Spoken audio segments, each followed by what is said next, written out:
Pak Joni ya gitu selaku IAM PT Indonesia ya atas undangan yang luar biasa ini gitu. Dan ini keren banget ya karena apa? Bener ya seperti yang barusan Pak Riki sampaikan, Pak Tonggo sampaikan juga ya bahwa ya. Nah, sekarang coba Anda cek lagi. Ketika Anda itu menjual sesuatu, suka nggak kayak gitu? Ya, oh iya, benar juga ya, gitu. Kasih bonus, ya, pertama diskon dulu, kasih bonus. Nanti ada trik-triknya, ya gitu. Seperti apa? Itu contohnya psikologi.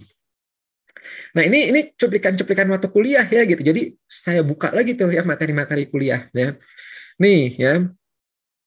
Pernah nggak nih ya? Jadi kita juga harus tahu nih tipe pembeli itu seperti apa. Contoh, pernah nggak Anda ya jalan-jalan ke toko ya atau eh, Anda misalnya ke supermarket, niatnya sih mau beli beli apa ya? Beli gula ya gitu atau beli minyak atau beli sabun odol gitu. Tapi nggak tahunya secara ajaib ya masuk ke situ tiba-tiba pulang-pulang borong ya gitu. Beli cemilan, beli ini, beli itu. Pernah ngalamin seperti itu? Pernah, pernah. Pernah ya, sering bahkan ya gitu. Ya, nah kenapa ya? Karena secara umum manusia tuh seneng untuk membeli sesuatu. Ya, apalagi kalau kita tipenya pembeli impulsif, ngeliat ini, kayaknya butuh deh, ini kayaknya butuh gitu kan. Nah, ya kan itu kan psikologi Anda tuh kena, ya kan gitu. Nah, makanya supermarket itu mereka banyak yang melakukan konsultasi ke seperti kami ya ke psikolog-psikolog gitu ke terutama yang spesialis di bidang bisnis, bidang iklan ya gitu untuk apa nih yang perlu ditingkatkan ya. Misalnya contoh, kalau kita ke supermarket lampunya terang, itu ada psikologisnya, ya gitu, nggak sembarangan lagunya, ya itu diperhatikan semua gitu. Nah, jadi sama nih, Anda sendiri pun, oh iya ya, gitu. Ternyata ada ilmu nih missing link yang selama ini saya mungkin miss di situ dalam menjual produk saya. Pantas kenapa kok pembeliannya segini-segini aja, ya atau berkurang gitu. Nah, berarti mulai saat ini siap-siap nih ya selesai pertemuan ini Anda cari informasi-informasi mau di Google, mau di internet, mau yang berbayar, mau yang gratis, cara-cara psikologis untuk meningkatkan penjualan.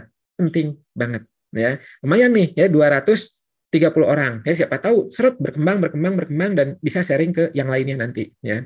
Ya ini ada juga nih ya yang mau sharing materinya. Ya insya Allah nanti ya nanti PDF-nya saya kirimkan ke panitia ke Pak Joni nanti.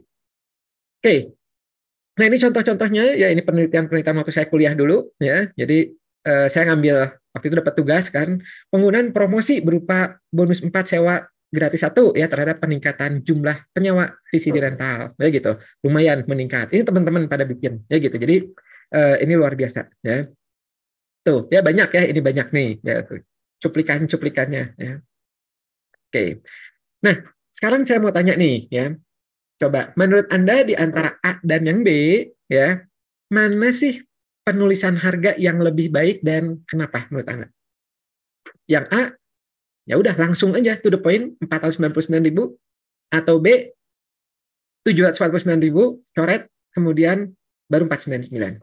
B B B B. Wah, ini kompak semua ya, keren banget. Menurut Anda kenapa B? Karena bagus nih ya Pak Sono. Karena terkesan ada diskon ya. Ya Mbak Ria ya harga coret ya gitu. Mas Wilson iya ya karena terasa nggak rugi secara psikologis ada diskon 100 betul banget ya. Jadi sama kalau kita membahasnya secara logika, orang-orang tuh tahu bahwa yang kiri sama yang kanan mah sama secara logika. Tapi ingat kita mainnya bukan logika saja, psikologis. Psikologis kadang-kadang memanipulasi logika gitu. Nah, ya, menandakan kualitas barang. Bagus nih jawabannya unik nih. Ya betul Mas Marta. Karena jadi orang itu namanya framing. Klik dulu harga mahal, berikutnya ini. Jadi dalam benaknya tuh macam-macam. Satu, wah ini kualitasnya bagus nih. Seharga berapa? Atau ada juga yang tadi ngerasa untung ya worth it. Wah lumayan mumpung diskon. Betul banget. Nah, Anda udah pakai harga coret belum berarti? Itu adalah tips di sini ya. Sekarang kita coba contoh lagi ya.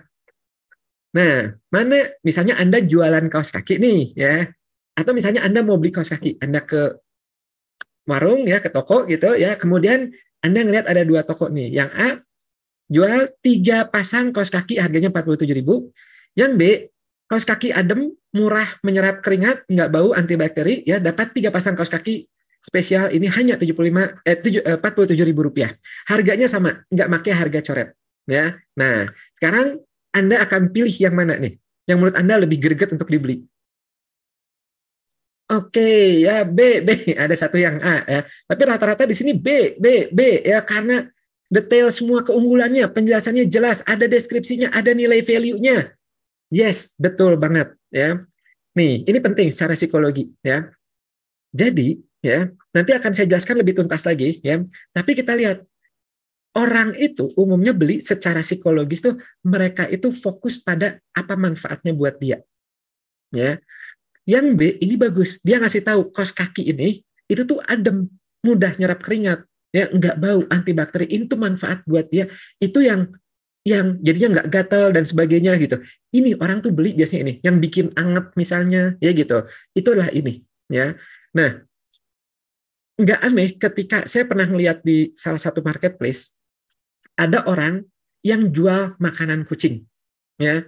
Dua toko ya jual makanan kucing. Yang satu itu pembelinya tuh sampai ribuan, ya, banyak banget dibandingkan yang B itu cuma puluhan atau ratusan, sedikit. Ya padahal produknya sama, ya gitu.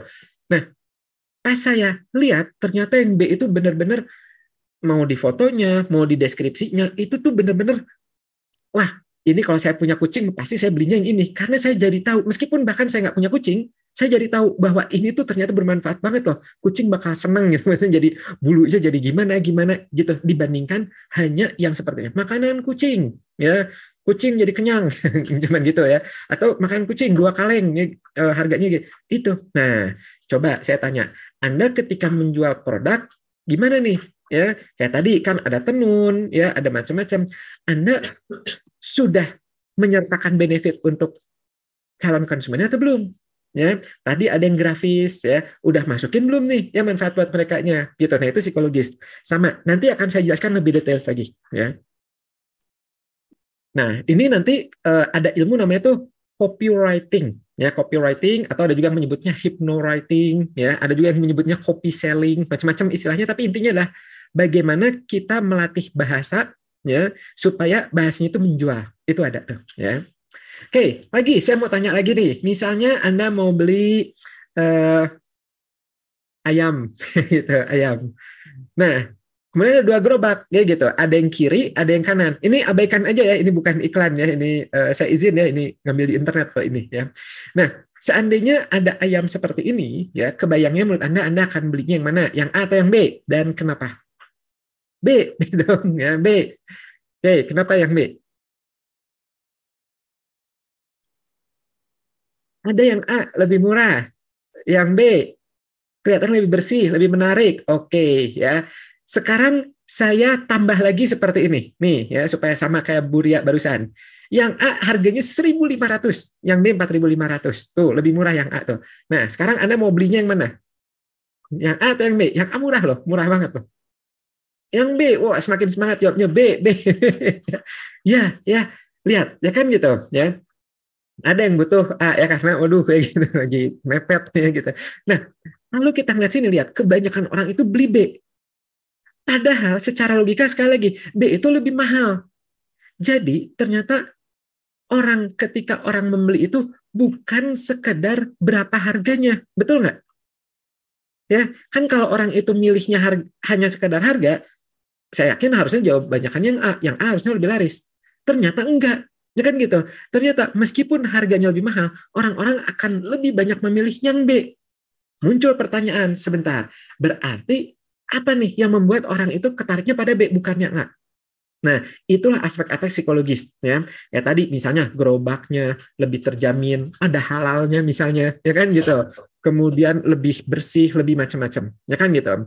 Nah, itu contoh-contoh cuplikan ya. Ini kita belum masuk materi ya, ini baru cuplikan-cuplikan ya, tapi semoga aja cuplikannya ini sudah memberi insight buat teman-teman semua. Sambil bayangin, catat, jangan lupa catat karena kalau nggak dicatat ilmu itu pasti akan hilang ya.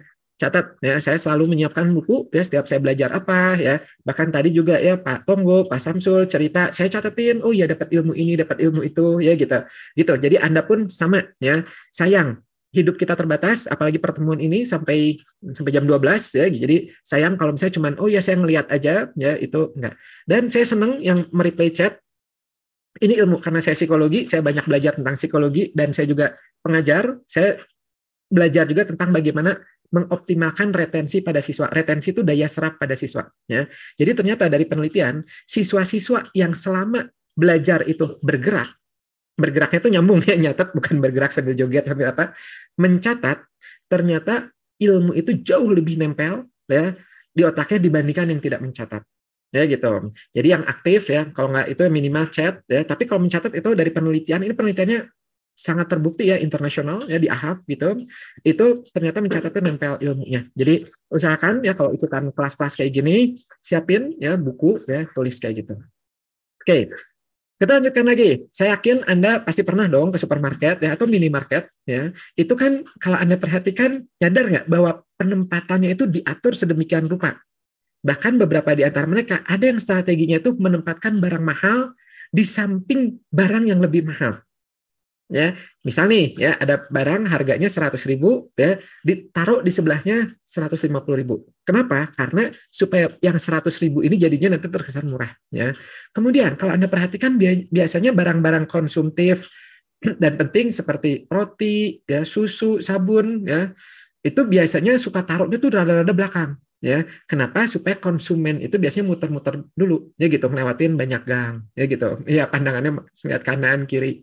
Dan musiknya, tebak, menurut Anda musik di supermarket ya itu disarankan yang ritmenya cepat, duk cek duk cek duk cek, atau yang ritmenya lambat, slow.